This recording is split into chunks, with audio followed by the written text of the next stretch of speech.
today, Ukrainian President Volodymyr Zelensky arrived in Vilnius to meet with Lithuanian and Polish counterparts and join commemorations of the 163rd anniversary of the January uprising. Zelensky and the First Lady of Ukraine, Olena Zelenska, were greeted at the presidential palace by Lithuanian President Gitanas Nausėda and the First Lady of Lithuania, Diana Nausėdienė. They were later on joined by Polish President Karol Nawrocki for a church service in the Vilnius Cathedral to mark the 1863 January uprising, which erupted in what is now Poland, Lithuania, Belarus, and Ukraine against the Tsarist rule and sought to restore independence in the occupied lands. Polish President Karol Nawrocki spoke at a press conference in Vilnius, addressing Volodymyr Zelensky and Ukraine's path towards European Union accession. I have no doubt that in a strategic sense, Ukraine's path is towards Western civilization, or is part of it, and certainly not Eastern civilization. Ukraine, the whole of Europe, and the entire world are experiencing this painful truth during the war with Russia, so the direction for Ukraine is obvious. But please don't ask me about specific dates. For me, knowing the accession process, 2027 is certainly difficult to achieve in terms of formalities and the internal issues, which President Zelensky knows more about than I do.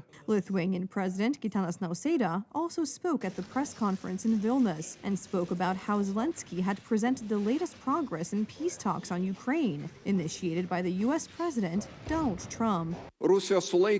In today's meeting, we have focused most of our attention on deterring Russia. President Zelensky presented the latest progress of the Ukrainian peace talks, initiated by the President of the United States, Donald Trump. It was not the first time that we were shown that Russia is avoiding commitment to a just and sustainable peace in Ukraine and is not accepting a ceasefire as a necessary prelude to peace. Any future agreement should ensure Ukraine's independence, sovereignty, and territorial integrity. Multinational European military forces deployed in Ukraine with U.S. support would be a key deterrent to Russia attacking again. Lithuania calls for the integration of Ukraine into European security structures and to learn from Ukrainian military experience. A U.S. document on security guarantees for Ukraine is completely ready, and Kiev is waiting for a time and place for it to be signed, said Ukrainian President Volodymyr Zelensky, indicating that weakened talks with Russia and Abu Dhabi had made some progress.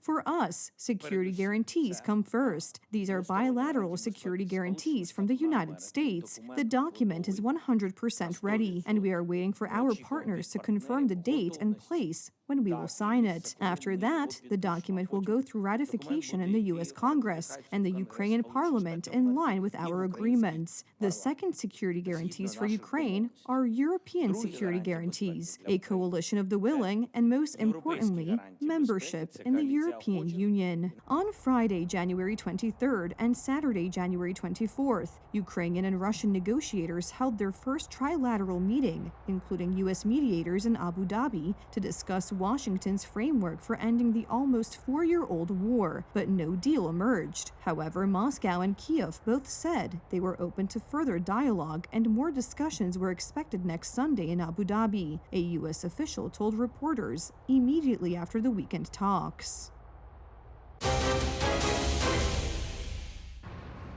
Discombobulator. Remember this word, because in the coming years, it will be analyzed and dissected by defense analysts and experts from Beijing to Moscow to Tehran. U.S. President Donald Trump has revealed what American special forces used during the operation to capture Venezuelan dictator Nicolas Maduro. Reports of a terrifying weapon of the future had been circulating in the media, thanks to accounts from Venezuelan soldiers.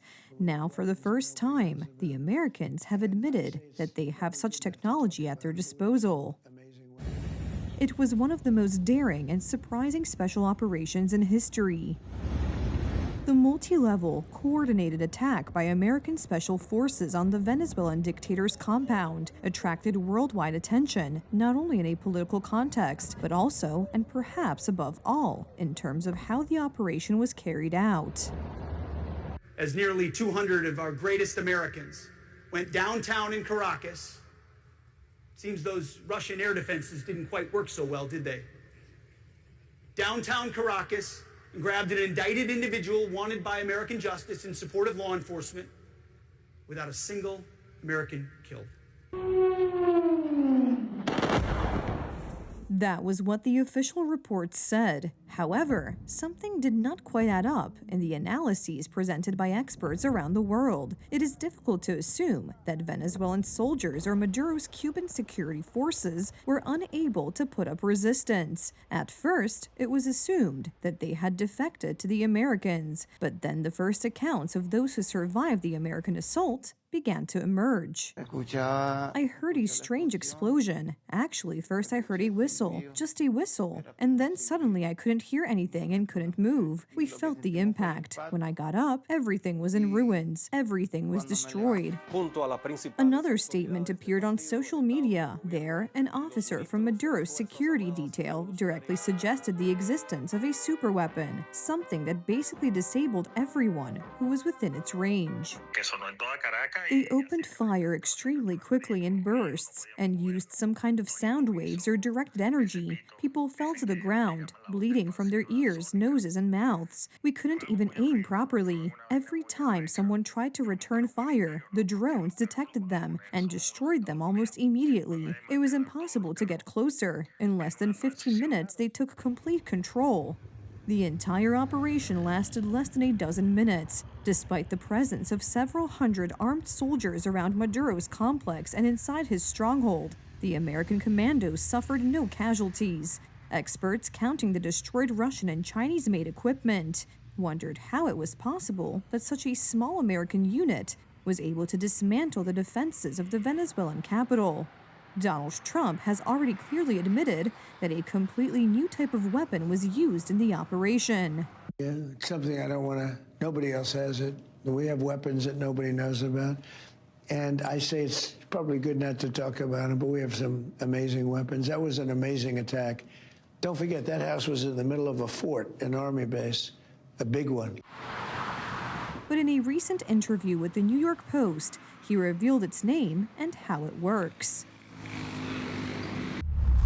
President Trump told the Post that the secret new weapon, which he calls the Discombobulator, paralyzed Venezuela's defenses during the U.S. raid on Caracas on January 3rd. I would love to, the president added, before confirming its use in the covert operation. They never fired a missile. They had Russian and Chinese missiles and didn't fire a single one. We went in, they pressed their buttons, and nothing worked. They were prepared for us, and yet nothing came of it. What is a discombobulator? Although the name sounds like a super weapon straight out of a superhero comic book, it is a powerful sonic weapon, also known as a pulsed weapon, whose purchase by the Pentagon was considered several years ago. It works by sending out extremely powerful sound waves at very high frequencies, which incapacitate the enemy.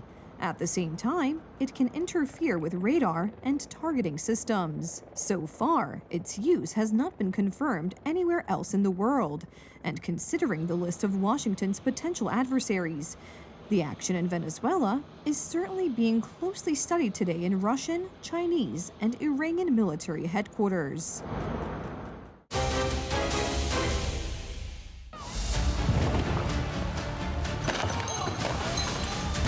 Horrific scenes in Minneapolis. Left-wing militants attacked immigration service agents. A full-scale battle ensued. One of them threatened the officers with a weapon. The police tried to stop him, but to no avail. Finally, shots were fired, and the attacker was killed on the spot. An individual approached U.S. Border Patrol officers with a 9mm semi-automatic handgun. The officers attempted to disarm this individual, but the armed suspect reacted violently. Fearing for his life and for the lives of his fellow officers around him, an agent fired defensive shots. Immigration agents arrived in Minnesota to protect residents. Their goal was to deport illegal and dangerous Somalis, gang members who threatened the safety of ordinary people. But they were confronted by an aggressive crowd, including a left-wing activist who, as it turned out, did not have a gun license and was aiming his weapon at federal agents. Where an individual wanted to do maximum damage and massacre law enforcement. Then, about 200 rioters arrived at the scene and began to obstruct and assault law enforcement. Minnesota is ruled by extreme left-wing authorities. Opening the borders and bringing in illegal immigrants is their election idea. Not only do the Democrats not want the federal authorities to catch criminals from the migrant community, but they are actually inciting people to attack police officers. To ICE, get the out of Minneapolis. We do not want you here. Your stated reason for being in this city is to create some kind of safety, and you are doing exactly the opposite. Federal occupation of Minnesota long ago stopped being a matter of immigration enforcement. It's a campaign of organized brutality against the people of our state. And today that campaign claimed another life. An aggressive crowd attacks immigration agents in every way possible. 2 weeks ago, a woman who tried to run them over with her car was shot dead. But police officers whose goal is to deport dangerous migrants must first fight their way through aggressive militants. Bojówki lewackie, takie bojówki na przykład jak Antifa była kiedyś. Leftist militias such as Antifa used to be. It is militias such as Antifa, various leftist organizations promoting illegal immigration, sponsored by people such as George Soros. It is these people who stand in opposition and are paid to be people who simply cause chaos, who are very often armed, as in the case of this woman who was shot 2 weeks ago because she drove her car into a crowd of ICE agents, posing a threat to their health and lives. The authorities in Washington stand firmly behind the agents. There is no tolerance for lawlessness in democratic-ruled Minnesota. Deportations will continue despite the aggression of left-wing militias, fueled by irresponsible politicians.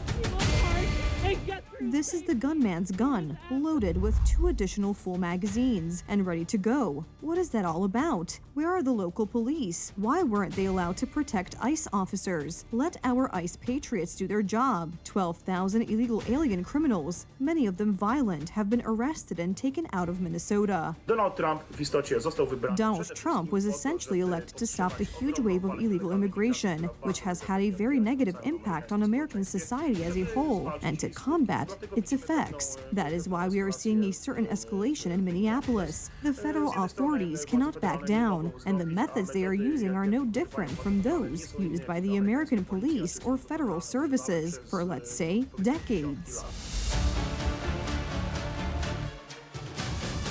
Under Trump, America will not make the same mistake that ruined many cities in Western Europe, where illegal immigrants terrorize residents, especially women. And in the UK, Islamists are already beginning to take power.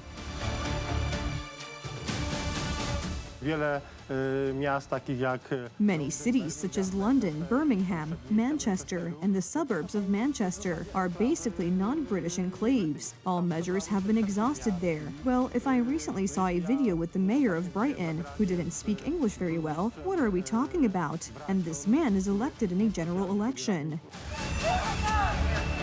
Under the Democrats, as many as 20 million illegal immigrants entered the U.S., many of them with criminal records. Donald Trump intends to send them all back to their countries of origin, regardless of the resistance of left-wing militias and politicians sympathetic to them.